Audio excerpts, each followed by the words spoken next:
Hello ladies and gentlemen, I'm Dean, and here's Ben, and we're on the hook. Ladies and gentlemen, I figured we'd start off with something that I've been worrying about and talking about for a while now. We've had some comments about fish handling, we've had some comments about invasive species, locations of where we fish, things like that. So I'm just going to start with for starters, well, we had one person threaten us and tell us that DFO is watching.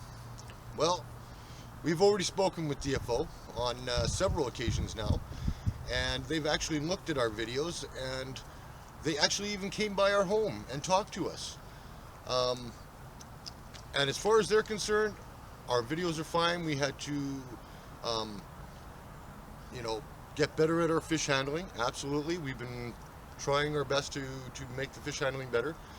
Unfortunately, in some locations, it can be a little difficult to keep a fish in the water or release the fish gently into the water. Sometimes we have to put them in by throwing them slightly. It happens. Our mortality rate when it comes to fishing is very, very, very low. And as we told DFO, which they told us we're not supposed to do, is we can't keep, like, our practice was that if we caught a fish that choked it and we didn't think it was going to make it, we'd take it home and eat it.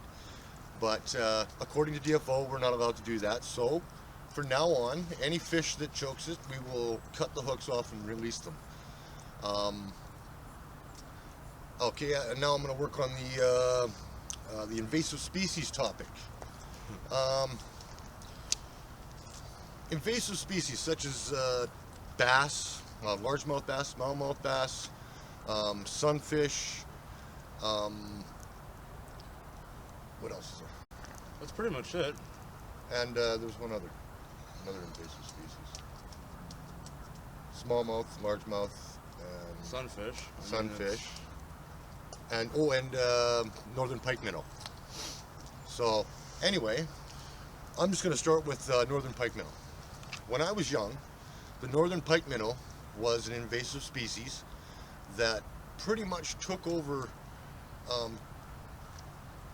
territory from the trout. They were eating the trout, they were eating the trout's babies, they were eating salmon roe, they were doing all the same things that now bass and sunfish are doing.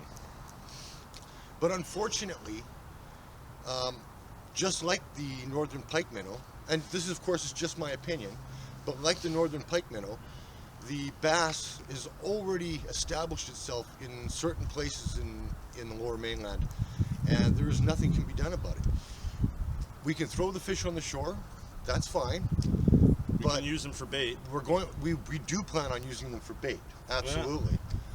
But unfortunately, whether or not we throw, Ben and I, literally, even if Ben and I throw every bass that we catch on the shore, it is not going to stop the overpopulation of bass in the rivers and creeks.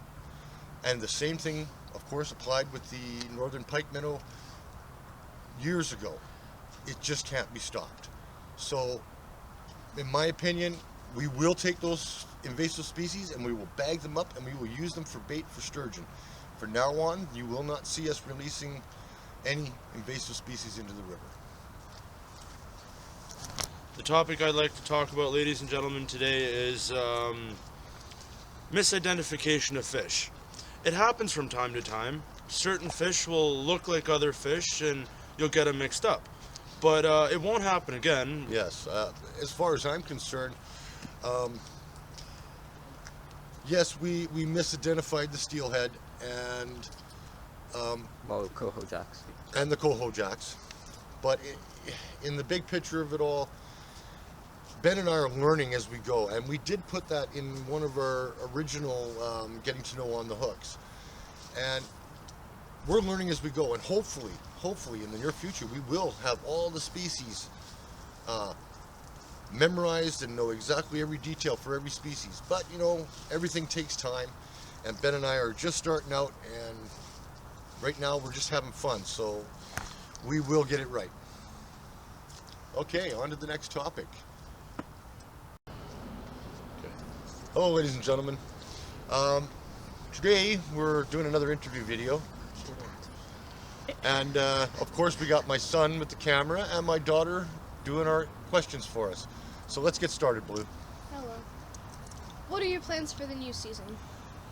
Plans for the new season are to stick to the roots, the Fraser Valley mainly, and throughout the summer go up to the Okanagan and up to Merritt area and try to knock off a couple of lakes that we have in mind that we're gonna keep for another day.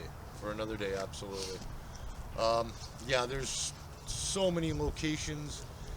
We're not going to give them all away right now, but there will be Glimpse Lake in Merritt.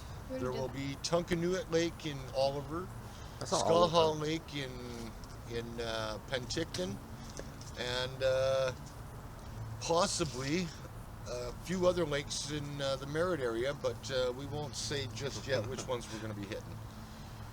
But on to the next question, my girl. What new locations do you plan to fish? Okay. We gotta give a couple of them away, don't we? Yeah, I guess we do. Well, anyway, no, we have a whole lot of locations here in the Fraser Valley that is our main priority. One, There's so many lakes: Bunsen Lake, Sassamat Lake, Rice Lake, and then out towards Hope we got Stacy Lake, Stacy Lake, Jones Hicks Lake. Jones Lake, Silver Lake. So many locations that we need to hit in the next season. It's just going to be exciting. We just really need to get ourselves out there and get the weather and have the weather behind us, and we will pick up the fish. Look, What are 3 bucket list fish you want to catch? 3 bucket lists that are personally on my list. One would be a carp over 5 pounds. That would be my number 1 bucket list fish. Yeah, it number needs to one up me. number 2 would be I'd like to catch a perch. And my number 3 would be a lake trout. I would love to catch a big lake trout, and we can catch that locally here in the Fraser Valley. Yeah. Aw, As well there's a puppy as, coming to say hi. Hi. As well as bull trout and Dolly Varden, which we're hoping to catch in the very near future.